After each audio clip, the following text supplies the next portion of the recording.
Hi guys, so I cannot believe it's this time of year again, but I am here to film my Christmas gift guide video, and I will start this video off by mentioning that I'm uploading 2 Christmas gift guides this year. I have done this before, I didn't do it last year, just depends on how many things I have to talk about, but this year I've decided to split it up into books, so everything in this video is a book. It is a bound up wad of paper full of words, you know. But my second gift guide are more things along the lines of board games, like homeware, cute little independent bits and pieces, I don't want to give it all away, from lots of fun, unique shops that I'm a big fan of and want to support and promote. Because firstly, I'm sure a lot of you are looking for gifts for people in your life who aren't massive readers and you're not that comfortable gifting them a book, or you are gifting people who like reading something but cannot begin to fathom what books they don't have, so would feel more comfortable gifting them something a little bit more fun, quirky, bookish, nerdy perhaps, and all of those things are going to be in my second gift guide, which will be going up very shortly after this one, so that it's not a long wait. But like I mentioned, everything in this video is a book, from adult non-fiction to children's fiction and everything in between, and I'm going to start with the older age range and work my way down to the younger demographics. Hopefully there's a book in this video for everyone in your life, but if there isn't, then do feel free to ask for recommendations in the comments down below. And I'm going to start with non-fiction on the adult spectrum. And the first book on the top of my pile is going to be the first one I talk about, which is A History of the World with the Women Put Back In. This is a nice big chunky non-fiction book. This is exactly the kind of thing like my mum would adore. It is pretty much what the title suggests. It is a history of the world all the way back to prehistoric times, to antiquity, up into the quite recent past, showing how women have always been present and have always been contributing to society, because unfortunately history has been a bit of a man's game, partly because a lot of our history comes down to us through male voices, partly because for a long time academia was dominated by male scholars, and it's not to say that lots of male scholars now aren't working on history that encompasses women as well, but they were left out for a long time. I can say that with certainty as a historian myself, and this book is just pointing out that, you know, we were always there, and it's a really nice, like, wide breadth of history. So if they're just like a general knowledge enthusiast, it's a nice book to dip in and out of or read from cover to cover, and it might spark an interest in a more specific period or a more specific woman or group of women. So I think that this one is like a perfect gift for a lot of different people, and I really like the concept and wanted to mention it here. I then have something a little bit more specific, but I think is the kind of book that's going to be on a lot of people's bookish wish lists this Christmas, and that is Gotta Get Through This, My Life and Strange Times in Television by Louis Theroux. I think most of us know who Louis Theroux is at this point. He is a documentary filmmaker. He's incredibly popular for making lots of topics really accessible and fun for TV and film. And if dating apps are anything to go by, he's literally the person that everyone wants to have a dinner party with. So I think there are a lot of people in your life that may be interested in learning a little bit more about Louis Theroux and his own personal life and his journey in television. I also think these kind of non-fiction biographies of specific individuals are often good for people who aren't necessarily massive readers but like to read the occasional book, particularly those by and about people they're already interested in. I think non-fiction works well for those kind of readers, and I think this is going to be a pretty good gifting book this season. One that I am literally giving as a gift to my mother, hi mum, it is We're Artists, Women Who Make Their Mark on the World, and this is a book all about famous female artists. And again, having looked at a lot of the books that you get in art galleries, which are like 100 greatest artists of all time, they often feature only 1 or 2 women, which is kind of saddening and disheartening because there have always been women artists, and that's what this book highlights. It tells you a little bit about each woman's life and also shows you some of their art, so it is like a nice art book. So for someone like my mum who's into art, this is perfect, but it's also full of interesting information. So for example, that's Frida Kahlo. We then have Carita Kent, who's a pop artist, and then each artist is accompanied by a gorgeous illustration specifically done for them for this book, not by the artist, but that kind of brings the whole collection together. And I just think it's a gorgeous, gorgeous book. Again, I think can be enjoyed by a lot of different people and actually a lot of different age ranges.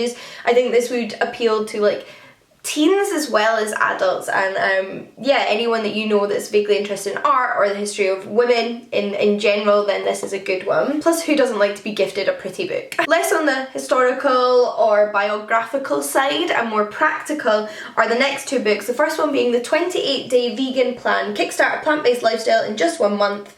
And what I thought was fun about this is because obviously if you're gifting people presents for Christmas or any other holiday around that time of year, it's coming up for the new year, and I know a lot of people like to take the new year as a time to experiment, try new things in their diet. Perhaps they're trying to cut back on meat and just looking for new recipes, or they're vegetarian thinking of going vegan and need a little bit of a helping hand to plan their meals. Or equally, a lot of people do what is now known as veganuary, where they don't eat meat or dairy products, they go vegan for the month of January. I myself have done it, although I'm regularly a vegetarian, but I also will say I love a vegan cookbook even though I'm a vegetarian.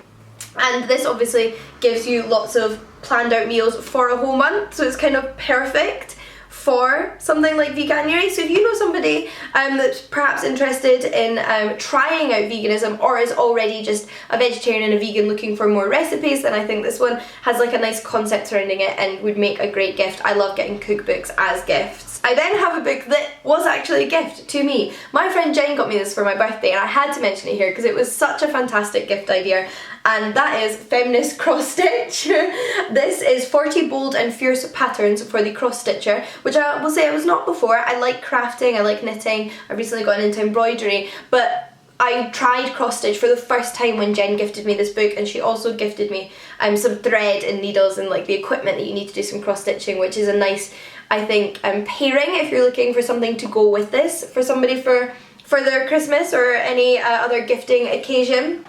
And it's pretty much what the title suggests. With a feminist twist, this one says, this is what a feminist looks like. This is true. At least it's what this feminist looks like.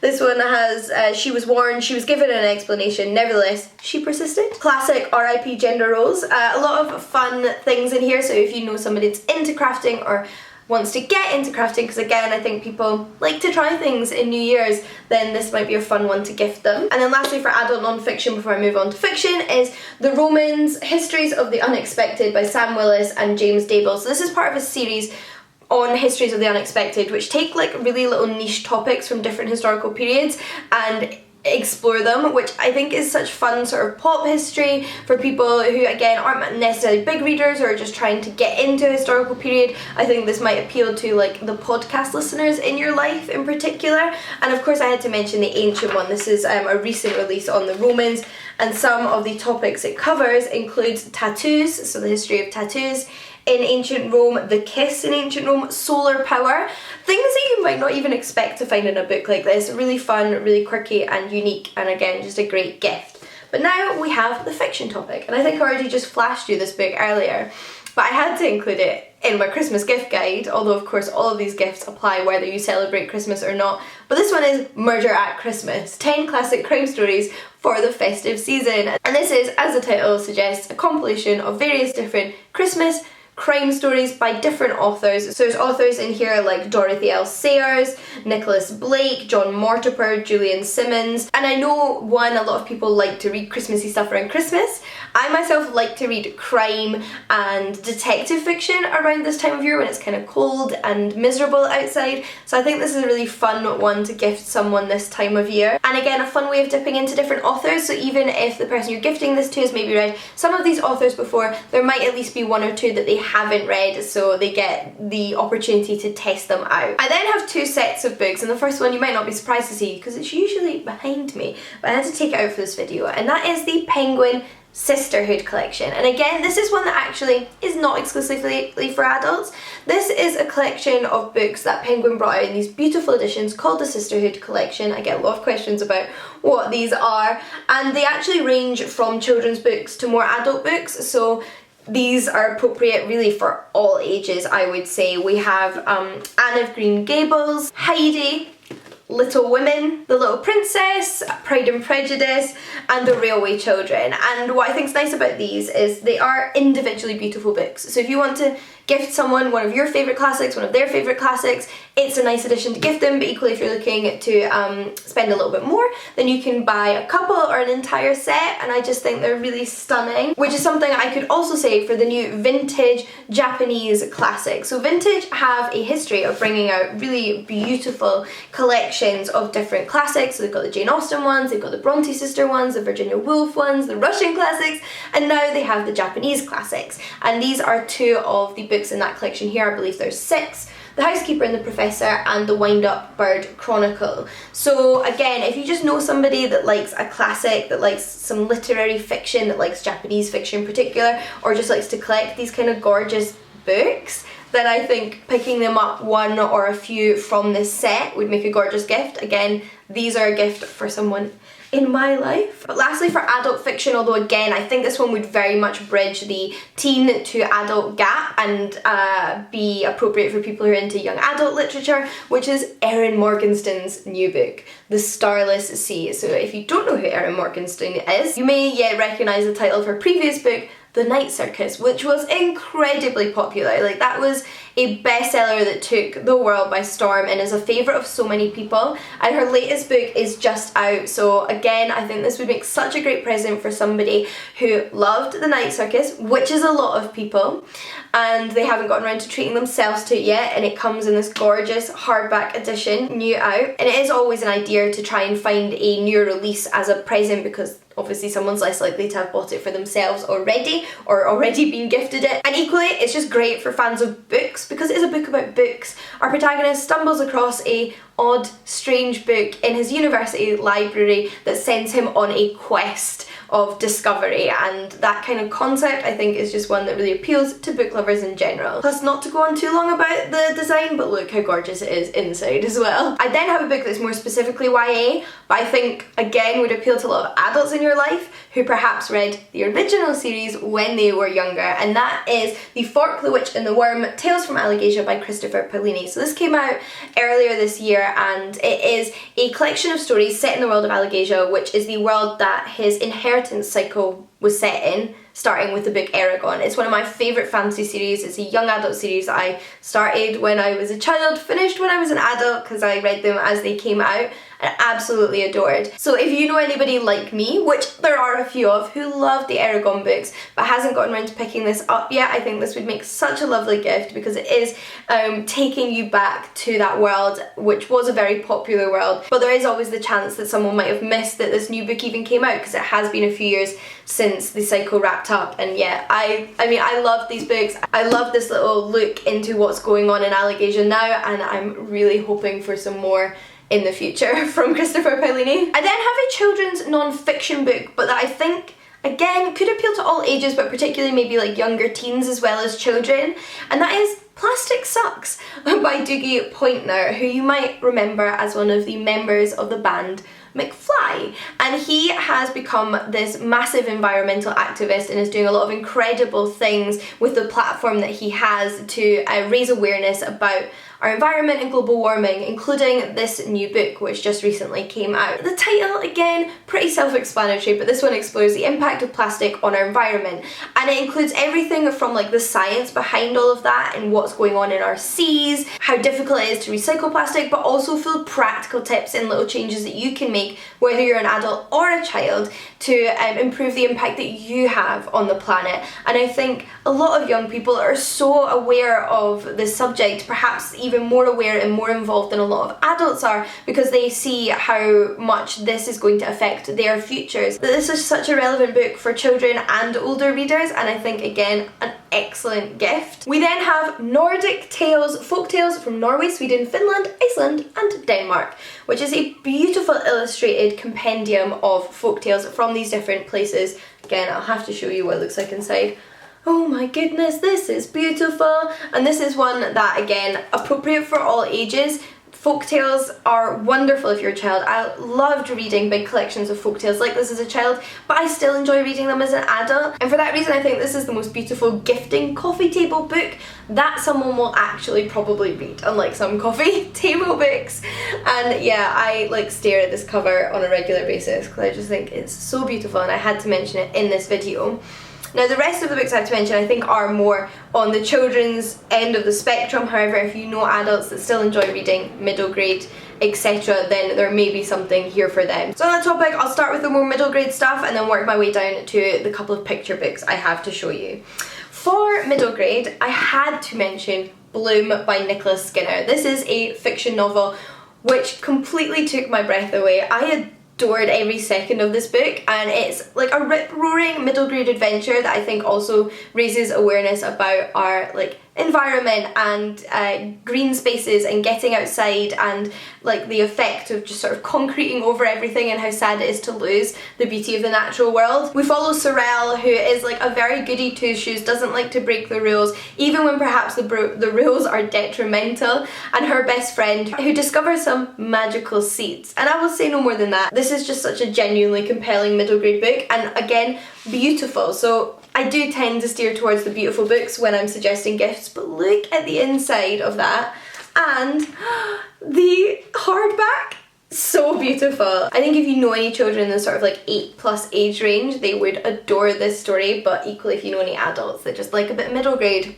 this is a great book. I then have Uyen and the Soldier by Lisa Thompson, and this I particularly want to mention because it's published by Barrington Stokes, and Barrington Stokes specialise in books which are for reluctant and dyslexic readers, so perhaps children you know that just find reading a little bit more difficult and put off by it because of that. They specifically design their books to help people with dyslexia, so the colour of the paper, the font that they use, and just a lot of different aspects of the books they publish. This is such a moving little story about a boy whose father has gone, and he starts sharing his thoughts and feelings with this stone monument in his local park, but then it turns out that this stone monument is going to get knocked down, and he obviously doesn't want that to happen, so in his own way tries to save the soldier. It's so beautiful, so like heartwarming and emotional, and full of incredibly positive messages, so we highly recommend this for a lot of the kids that you're perhaps gifting to this year.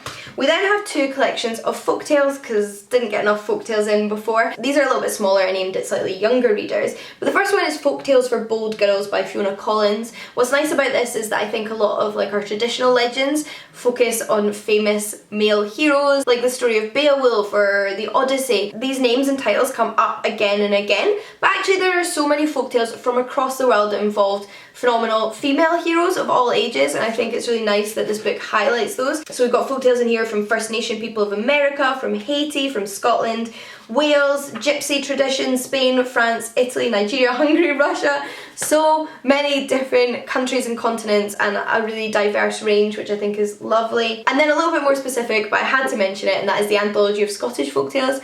Firstly, this book is beautiful. Secondly, I'm Scottish. I love a Scottish folktale. Scottish folktales are some of the best. I mean, I don't like to toot my country's own horn, but they're what I grew up on, so I feel very fond of them, shall we say. And these are Scottish folktales from across Scotland, so again, it covers all the different locations and even has this lovely map inside which tells you where all the different folktales are from, including like Orkney, Perthshire, Shetland, Dumfries and Galloway, every little nook and cranny, and I think this is such a gorgeous little folktale gifting book again. On the non-fiction spectrum, I have to mention Rise Up, Ordinary Kids with Extraordinary Stories. This, yes, is similar to a lot of books on the market, but at the same time is incredibly unique and one of my favourites when it comes to this kind of thing. And it is the kind of story of different children who did incredible things.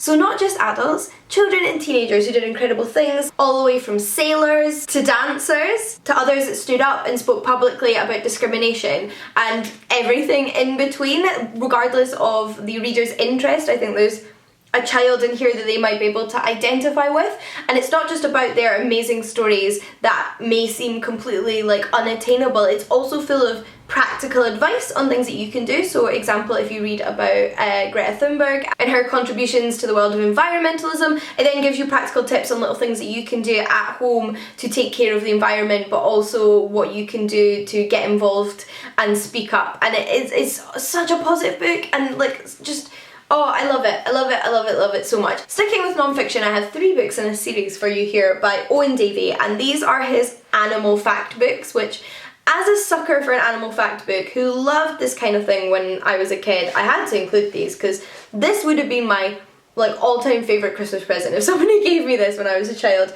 We have Fanatical about frogs, Bonkers about beetles, and Smart about sharks, and each one is just the most beautiful illustrated book of animal facts. And the illustrations, I think, just really bring the information to life and make the topic super interesting. Such a good combination of like fact and drawing, shall we say. Plus, and I think this is important when it comes to non-fiction books like this, illustrated ones, the layout is really well done. The font is an excellent size. I think they're just very accessible and would again make a beautiful set or individual gifts. On the other hand, if you're looking for a children's book that might also benefit that child's parent, we have the Sleepy Pebble and Other Stories, Calming Tales to Read at Bedtime.